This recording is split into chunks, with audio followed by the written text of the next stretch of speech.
In an era where vehicles are getting heavier, infinitely more complicated, and honestly just totally isolated from the road, today we're looking at the absolute antidote to all of that. We're talking about the 2026 Mazda MX-5 Miata RF Grand Touring. Let's get right into it. Here is our roadmap for today. First, the anti-appliance sports car. Second, anatomy of a Miata. Third, the driving experience. Fourth, reality checks and compromises. And finally, price and final verdict. Starting off with Section 1, the anti-appliance sports car, a dying breed. Let's dive right into this sentiment straight from the source. The reviewer makes it crystal clear that most modern cars feel like rolling computers. Basically, they're appliances designed just to get you from point A to point B. But the Miata, it remains a purely mechanical joy.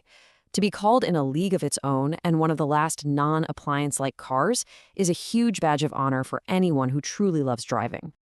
And you really understand why it has that reputation when you hear its chassis code, ND3. This is the designation for the fourth-generation MX-5. And amazingly, it's currently sitting in its 10th model year for 2026. Instead of entirely reinventing the wheel to chase every fleeting tech trend, Mazda has spent a full decade perfectly distilling that classic sports car formula. Moving right along to Section 2, Anatomy of a Miata, the spec sheet. Let's talk about the balance here. A near-perfect 51% front, 49% rear weight distribution. This isn't just neat trivia for gearheads. This is literally the foundational secret to the Miata's legendary handling. It means the car essentially pivots right around your hips, giving you this incredible sense of total control. Under the hood, the star of the show is this high-revving, naturally aspirated heart.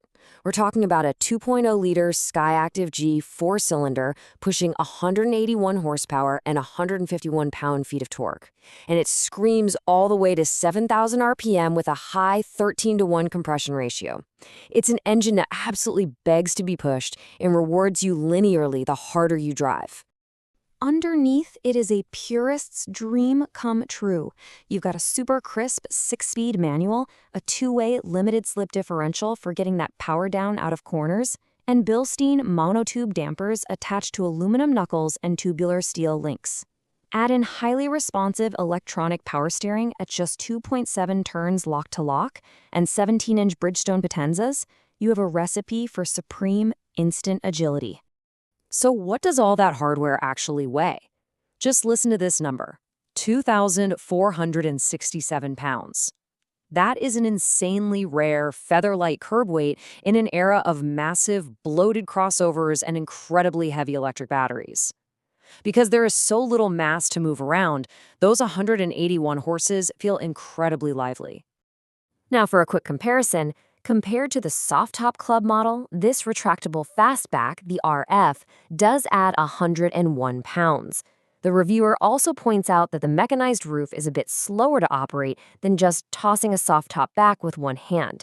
But it's a calculated trade-off. You give up a tiny bit of weight and speed for that gorgeous coupe aesthetic and the added security of a hard roof. All right, Section 3, the driving experience. Joy on the road. So how do those tightly engineered specs translate? Well, the driving dynamics are universally praised. You get a linear, high-revving engine perfectly synced up with precise steering feel. But get this, you still pull over 30 miles per gallon even with spirited driving. Plus, for driving purists, it offers true analog simplicity. There are no annoying safety nannies or intrusive tech trying to beep at you or steer for you. And if you're the kind of person who likes turning your own wrenches, you will love how remarkably easy it is to reach components for maintenance. It's also backed by surprisingly robust build quality under the sheet metal. Details like generous seam sealers and sound-deadening materials mean this RF is actually an entirely reasonable and comfortable place to be on the highway. Inside, the quality materials and good seat bolsters punch well above their weight class, keeping you firmly planted in the corners. And you'll appreciate that bolstering when you hit the brakes. Even though it's using simple single-piston calipers clamping on 11-inch rotors, the car's extreme lightweight means the braking performance is remarkably strong and confident. Let's step into Section 4, Reality Checks and Compromises. Because let's be real, a car this laser-focused definitely comes with a few undeniable trade-offs. To put it bluntly, if you are tall or wide, or if your passenger enjoys having legroom, it's going to be a tight time. The passenger footwell is notoriously cramped. Also, for a top-tier trim, this Grand Touring bizarrely lacks a Brembo brake option. The reviewer also felt the exterior color palette was a bit limited and uninspired, which is a real shame for such a fun car. Finally, Section 5, Price and Final Verdict. Let's talk about what this mechanical joy will actually cost you. So what's the damage? This fully loaded Grand Touring RF trim clocks in at around $39,000 before destination charges. Now, for a dedicated sports car, that is competitive, but it's certainly not the bargain basement price the Miata used to be known for. But if you want the absolute best value for pure driving joy, the reviewer highly recommends going a different route. They note that the true sweet spot of the entire lineup is actually the base manual sport trim, which gets you all the critical driving hardware priced down in the low 30s.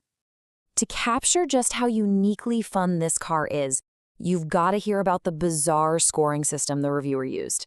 They gave it incredibly positive marks in categories like bean, cookie, toaster, wrench, squid, and penguin. No, I'm not kidding. While the actual numerical values are entirely lost in translation, the reviewer's pure giddy enthusiasm, that is impossible to miss. Which brings us to our final looming thought.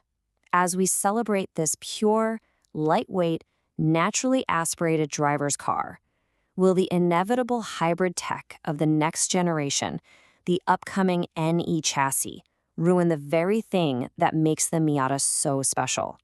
Will the magic survive if it has to carry the heavy burden of batteries? It's a massive question, and it really makes appreciating this 2026 ND3 all the more important. Thanks for joining me on this explainer, and I hope this gave you a newfound appreciation for the ultimate anti-appliance sports car.